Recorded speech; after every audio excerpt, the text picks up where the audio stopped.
an dai kin imani da san da nake miki kuma kin yadda cewa wannan bugun zuciyar masoya ne, to kada ki taba karaya kuma kada ki taba sarewa. To ai wannan shine yake tabbatar da cewa wallahi aljanu sun shafe shi.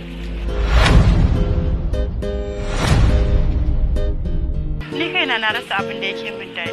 Yaƙini na a kanka kullum daɗa ƙaruwa yake kuma ba na taɓa sarewa.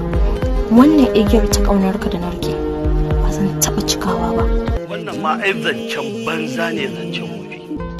Ya salam, subhanallah. San wannan ba zai yiwu ba. Ba zan taɓa lamunta da banzan wannan shirman ba. Ai idan ma mutane suka fahimci abin da ke faruwa da kai, tuna ka za a danga yi da baki. Shi fa so ba kamar riga ko wando yake ba, da za ka sa ko ka cire lokacin da ka ga dama.